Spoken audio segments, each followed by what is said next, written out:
बाहरी मनुष्य को क्या करना है? अभी जितना आप बाहरी मनुष्य को जला के रखता है, भीतरी मनुष्य तो क्या होगा? तो आप कुछ लोगों का अच्छी तरह सुना, बाहरी मनुष्य इतना मजबूत है, इसलिए अंदर का मनुष्य क्या होता है? दबा कर बढ़ता नहीं है। समझ में आया? ये आपका भीतरी मनुष्य है।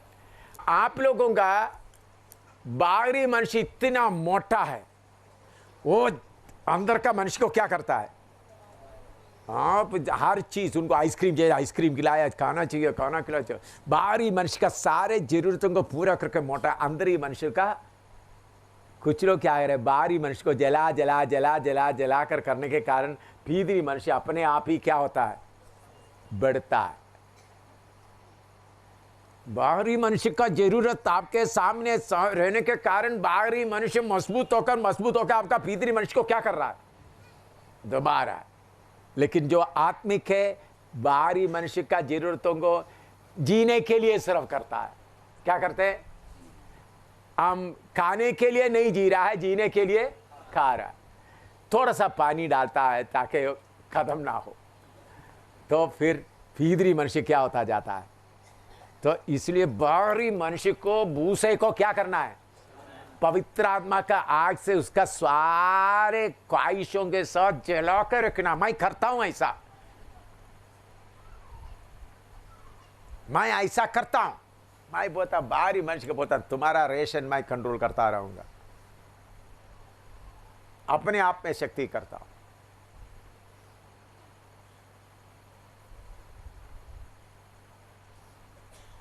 मैं एक छोटा सा बात आपको बताता हूं, बड़ी बात नहीं है। बहुत कितने साल से मैं, मेरे लिए एक छोटा किचन चलता था, कितने साल से। पिछले दिनों में मुझे ऐसा लगा अभी ये स्पेशल किचन के द्वारा एम सामल का बाहरी मनुष्य को थोड़ा डिसिप्लिन करना सीखे। मैंने बड़ा किचन बंद, क्या कर दिया? किचन बंद कर दिया। कितना? अभी 1 हफ्ता 2 हफ्ता हो गया। मैंने बोला किचन नहीं चलेगा। आम जो खाना, मैंने तो पहले मैंने सोचा बुढ़ा आदमी है, प्रचार करके थक जाता, थोड़ा सा 1-2 टुकड़ा कुछ भी खाएगा थोड़ा सा। मैंने बोला नहीं, अभी बुढ़ा हो गया तो कोई बात नहीं, तुम्हारा किचन नहीं चलेगा। अभी इधर के लिए सब नहीं, कहीं भी जाएगा तो किचन नहीं होगा। जो हम लोग खाता है ताकत मिले ना में। तो कुछ लोग आकर बोला, तो हम लोग 2-2 रोटी खाता है, चावल खाता है, आप 1 ही रोटी खाता है। ठीक है, इतना काफी है। बाहरी मनुष्य को आपने क्या करना है?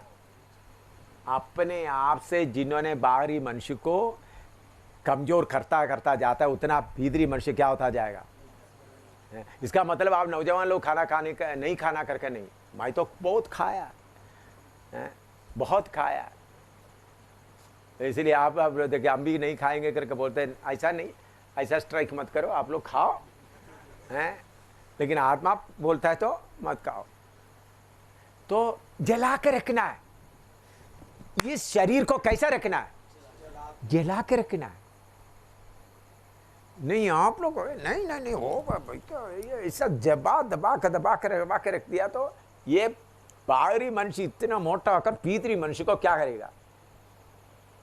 आज दोपहर को मैं दुष्टात्मा शक्ति के साथ रह रहा, आपको मालूम है, मैं लाइन में बिठा के, मेरे और किसी को नहीं बोला, ज्यादा जोर भी नहीं था, लाइन में लकीर के अंदर बिठा कर इतना पीसा शक्ति को, आवाज दूसरे कमरे के बाहर भी आवाज नहीं आ रही, लाइन के अंदर बिठा कर उनको। ये इतना बड़ा ताकत वाला था। अभी जो बाइट प्रकट हुआ था उसका छोटा बच्चे है, जो बड़ा इसका लीडर को क्या कर दिया, जो पूरा इनका कमांडर को इतना पीस कर दिया। ये जो अभी जो शक्ति प्रकट हुआ, उनका कमांडर के बाद मैं बोल रहा हूं, इतना पीसा उनको आराम से, एक अंगुली से। क्यों? भीतरी मनुष्य मजबूत रहेगा तो अंधकार का शक्ति को आपका सामने खड़ा होने का हिम्मत नहीं रहेगा। इसलिए बूसी को क्या करते रहना? पवित्र आत्मा में आगे बूसी को जलाने के लिए लिखो। बूसी, हमारे शरीर का बूसी को क्या करना है? जलाकर रखना है। पवित्र आत्मा में क्या है? आग। लिखे लूका 12 का 49 लिखो। लूक 12:49, लूक का 12:49, 12:49।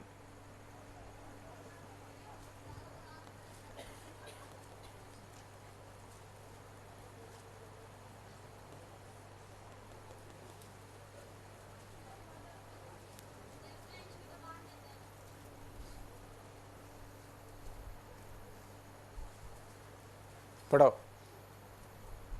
12:49। मैं पृथ्वी पर आग लगाने आया हूँ और क्या चाहता हूँ केवल ये कि अभी सुलग जाती। हाँ, ये न्याय का आग नहीं है, पवित्र आत्मा का आग। प्रभु यीशु पृथ्वी को न्याय करने नहीं आया बल्कि बचाने आया। लोग शरीर की बातों में, रीति रिवाज के बंधन में पड़े हुए थे, उनको आग से जलाकर आजाद करने के लिए यीशु आया। प्रभु यीशु किसके लिए आया? पवित्र आत्मा की आग से। जब यीशु मसीह वचन प्रचार करते समय में, यीशु मसीह सेवा कर, कोई याचक विश्वास में नहीं आया, लेकिन पेंतिकोस्त के दिन में पवित्र आत्मा का आग आने के बाद हम देखते बहुत याचक लोग भी क्या बन गया? विश्वासी बन, क्योंकि उनका रीति रिवाज का बंधन को पवित्र आत्मा का आग से क्या हो गया? जला दिया। अभी हिंदुस्तान में बहुत आग जलने वाला है, हमें से बहुत तेरा लोग मरने जा रहा है शहीद होकर, उसके साथ हिंदुस्तान में बहुत आग बढ़ने जा रहा है। प्रभु ने मुझे बताया बहुत लोग हम लोग काफी लोग क्या होंगे? शहीद होंगे। उसके साथ हिंदुस्तान में आत्मा का इतना आग बढ़ने जा रहा है।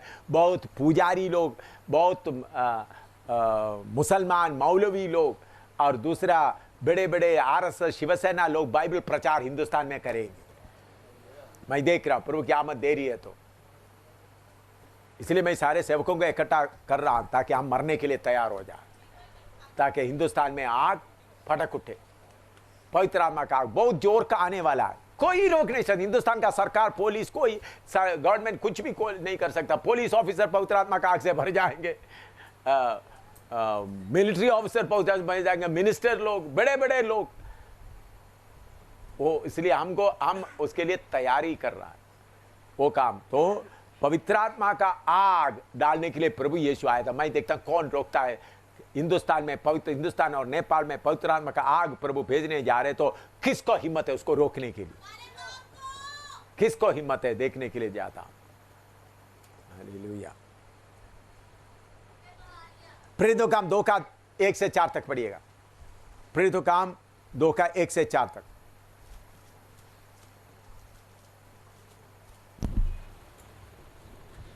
जब पेंतिकुस्त का दिन आया तो वे सब एक जगह इकट्ठे थे। एकाएक आकाश से बड़ी आंधी की सी सनसनाहट का शब्द हुआ और उससे सारा घर जहां वे बैठे थे गूंज गया और उन्हें आग की सी जीभें फटती हुई दिखाई दी। आग सी जीभें फटती हुई दिखाई दी और उनमें से हर एक पर आग ठहरी। उनमें से हर एक के ऊपर पवित्र आत्मा आते वक्त पहले आपके ऊपर क्या आना है? आग आना है। पहले आग आना, ताकि आग आकर आपका शरीर के मलिनता को क्या करे? जलाए। लिखो लेवी व्यवस्था 9 का 23-24 पढ़िएगा। लेवी व्यवस्था 9 का 23-24। लिविटिकस 9:23-24। तब मूसा और हारून मिलाप वाले तंबू में गए और निकलकर लोगों को आशीर्वाद दिया। तब यहोवा का तेज सारी जनता को दिखाई दिया और यहोवा के सामने से आग निकली और चर्बी सहित होमबलि को वेदी पर भस्म कर दिया। इसे देखकर जनता ने जय जयकार का नारा लगाया। इधर में देखिए, यह मिलाप वाला तंबू है। मिलाप वाला तंबू परमेश्वर के मर्जी के अनुसार पूरा किया तो परमेश्वर का महिमा उतर आया। इधर वेदी इधर है, तो परम पवित्र स्थान से आग जाकर वेदी में तैयार किया हुआ बलि को जलाए। तो महिमा में क्या भी है? आग भी है। पवित्र आत्मा में क्या भी है? आग भी है। लिखो, आग पहले किधर शुरू होता है? भजन संहिता 29 का 3, 39 का 3, 29 का नहीं, 39 का 3। Psalm 39:3.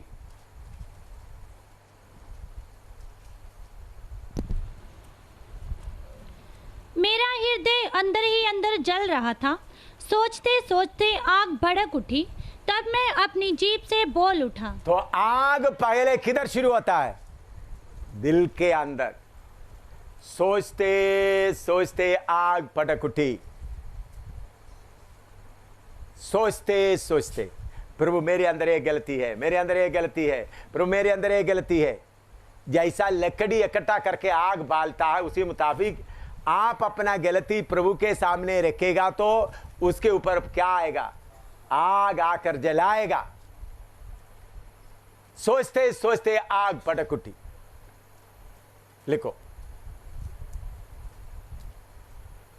यिर्मयाह 20:9, यिर्मयाह 20:9। यदि मैं कहूँ मैं उसकी चर्चा ना करूँगा, ना उसके नाम से बोलूँगा, तो मेरे हृदय की ऐसी दशा होगी मानो मेरी हड्डियों में ददकती हुई आग हो। हाँ, पहले दिल में आग था, अभी आग कहां तक गया? हड्डियों तक आग चले गया।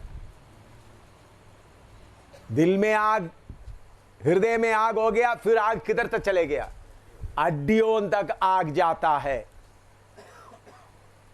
भजन संहिता 104:4, भजन संहिता 104:4।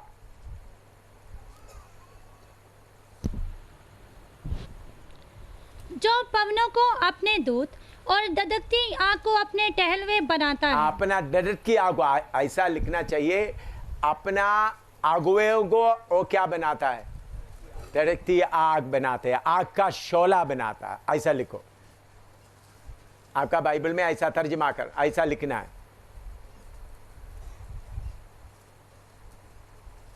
Psalm 104:4 makes the servants of God flames of fire. आपको क्या बनाता है? आग का शोला।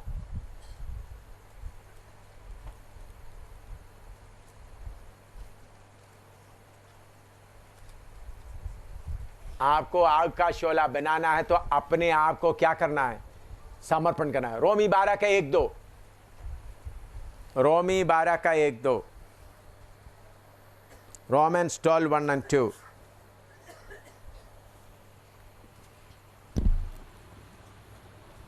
इसलिए हे भाइयों, मैं तुमसे परमेश्वर की दया स्मरण दिलाकर विनती करता हूँ कि अपने शरीरों को जीवित और पवित्र और परमेश्वर को भावता हुआ बलिदान करके चढ़ाओ, ये तुम्हारी आत्मिक सेवा है।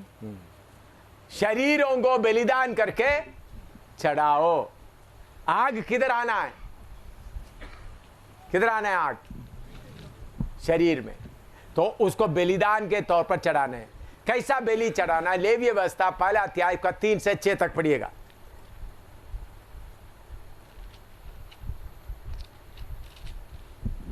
लेवीय व्यवस्था 1 अध्याय उसका 3 से 6 तक।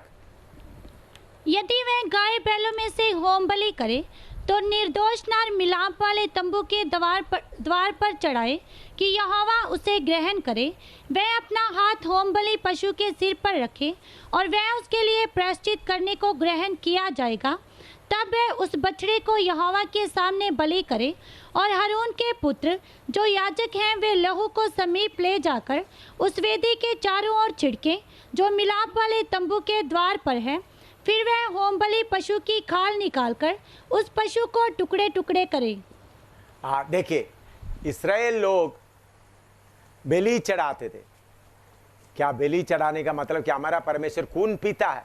नहीं, कभी परमेश्वर को खून का जरूरत नहीं है। पुराना नियम में बलि के लिए क्यों बोला है? अगर कोई आदमी पाप किया है तो बकरे को, भेड़ू या पक्षी को लेके आना। गरीब आदमी पक्षी को लेके आते, उन्होंने अपना पाप को उस पक्षी या भेड़ के ऊपर लगा देता है। पाप को लगाकर फिर उसको काटता है। काटते समय में वो पक्षी या भेड़ू बकरी तड़पता है। तब वो देखो, मैंने पाप किया, बेगुनाह निर्दोष पक्षी या भेड़ बकरी तड़प रहा। पाप कितना कठिन है। अगर मनुष्य पाप नहीं करता तो बलि का जरूरत नहीं था। सर्वशक्तिमान परमेश्वर आखिरी में हमारे लिए अपना पुत्र को भेजकर क्रूस पर क्या कर दिया? बलि चढ़ाया। तो आप ये समझना, बलि पुराना नियम में बताने का मतलब है हमारा परमेश्वर खून पीने वाला नहीं है, खून लेकर उनका उपस्थिति में रखता है। उसका कारण क्या है? देखो, पाप किया, उसके लिए बदले में खून आया, सजा उठाया है पाप को डांपने के लिए। तो हमारा परमेश्वर को किसी का खून का जरूरत नहीं है, खुद खून देने वाला हमारा प्रभु खुद क्या देने वाला। जो कुछ हिंदू लोग या मुसलमान लोग बोलेंगे देखो ईसाइयों का बाइबल में ऐसा लिखा है बलि चढ़ाओ बलि चढ़ाओ, तो आपने उनको बोलना देखो भाई बात इसको आप समझता नहीं है, उसको अच्छी तरह पढ़कर देखो। उधर में लिखा है जो पाप किया उन्होंने लाना, बकरे को लाना, भेड़ू को लाना, उनका पाप किसके ऊपर लाना? उस भेड़ू के ऊपर, बकरी के ऊपर डालना, फिर उन्होंने खुद उसको काटना। पाप के जगह में, उनका मरने की जगह में कौन मर रहा है? एक बकरी या पक्षी मर रहा है। लेकिन वो सब पाप को माफ नहीं करता था, डांप के रखता था। आखिरी में परमेश्वर अपना पुत्र को क्रूस पर क्या कर दिया? बलि कर दिया। उनके खून के द्वारा हम छुटकारा पाए। फिर उसके बाद खून, एक बात है, उस बलि पशु का काल उतारना। बोलो, सब बोलो, काल उतारना। अभी आप देखा है जो मीट का दुकान में जाएगा तो भेड़ू बकरी का ऐसा लटका के रखा हुआ है, देखा है ना आप लोग? तो भेड़ू का भी मीट है, बकरे का। आपको देखने सब लाल लाल दिखाई देते, भेड़ू कौन सा है बकरे कौन सा है मालूम नहीं होता। आप बोले भाई थोड़ा भेड़ू का मीट चाहिए, तो उन्होंने भेड़ू का मीट काट कर देगा। आप उनको पूछे देखो भाई मुझे सब लाल लाल दिखते हैं, तो आप भेड़ू बकरी कैसा है? तो उन्होंने घुमा कर उसका पूंछ दिखाएगा, पूंछ, क्योंकि पूंछ का काल नहीं उतारता। वो किसके लिए? पहचान के लिए रखते हैं, ये भेड़ू है ये बकरी है। आप प्रभु के सामने आते वक्त पूंछ, आपका पूंछ का भी काल नहीं उतारते तो क्या नहीं होगा? मैं फलाना आदमी हूँ, मैं फलाना खानदान का हूँ, मैं इतना पढ़ा हुआ हूँ, ठीक है बने रखो। पूंछ का काल उतर, जब तक नहीं उतरेगा तब तक क्या नहीं आएगा? आग नहीं आएगा। क्या नहीं आएगा? आग। लिखो, इतना लिखो, उल्पत्ति 15 का 9 से 13। यहोवा ने उससे कहा, मेरे लिए 3 वर्ष की एक कलोर और 3 वर्ष की एक बकरी और 3 वर्ष का एक मेढ़ा और एक पिंडुक और कबूतर का एक बच्चा ले। इन सबों को लेकर उसने बीच से 2 टुकड़े कर दिया और टुकड़ों को आमने सामने रखा, पर चिड़ियों के उसने टुकड़े नहीं किए। जब मांसाहारी पक्षी लोथों पर झपटे तब अब्राहम ने उन्हें उड़ा दिया। जब सूर्य अस्त होने लगा तब अब्राहम को भारी नींद आई, और देखो अत्यंत भय और महा अंधकार ने उसे छा लिया। तब यहोवा ने अब्राहम से कहा, ये निश्चय जान कि तेरे वंश पराए देश में परदेशी होकर रहेंगे और उस देश के लोगों के दास हो जाएंगे, और वे उनको 400 वर्ष तक दुख देंगे। हाँ, इधर में थोड़ा सा आपको जल्दी, अब्राहम को परमेश्वर बना बलि करने के लिए। अब्राहम मेमने को, बकरे को 2 हिस्सा कर दिया, भेड़ू को भी 2 हिस्सा किया। पक्षी था, पक्षी, छोटा पक्षी, उसको 2 हिस्सा नहीं किया, अब वैसा ही रखा। तो स्वर्ग से आग उतरने के जगह में कौन उतर आया? है मांसाहारी पक्षी उतर आया। कारण क्या था? वो पक्षी को भी काट कर उसके अंदर का गंदगी भी क्या करना था? निकालना था। बहुत बार परमेश्वर के उपस्थिति में इंतजार करते समय में हम छोटी बात सोचकर कुछ गंदगी को क्या नहीं करता? नहीं निकालता। छोटी सी छोटी बात को भी आपको क्या करना है? शुद्ध करना। क्योंकि पवित्र आत्मा कौन सा आत्मा है? पवित्रता की आत्मा है। लिखो, छोटी सी छोटी चीज का भी गंदगी निकालना है। 1 किंग 18:38, पहला राजा 18 का 38।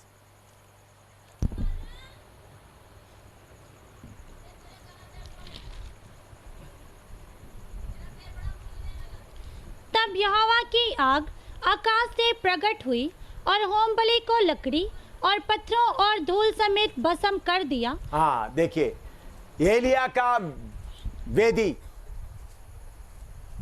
के ऊपर आग आया, बेली को जलाया, लकड़ी को जलाया, मिट्टी को जलाया, पत्थर को भी जलाया। किसको भी जलाया? इसी मुताबिक आपका समर्पण सही है तो आपके अंदर का सारे शारीरिकता जलाएगा। कुछ लोगों का शारीरिकता क्यों नहीं जलाते? कुछ लोगों का स्वभाव क्यों नहीं बदलते? समर्पण सही नहीं है। सही तरीके से समर्पण करेगा तो पवित्र आत्मा के आग में पत्थर भी जलाएगा। आपके अंदर आपका जीवन का कठोर पत्थर क्यों नहीं जलता? समर्पण सही नहीं। अभी हम थोड़ी देर बैठकर प्रार्थना करने जा रहा है। प्रभु की आग उतरने जा रहा है। तैयार हो जाओ।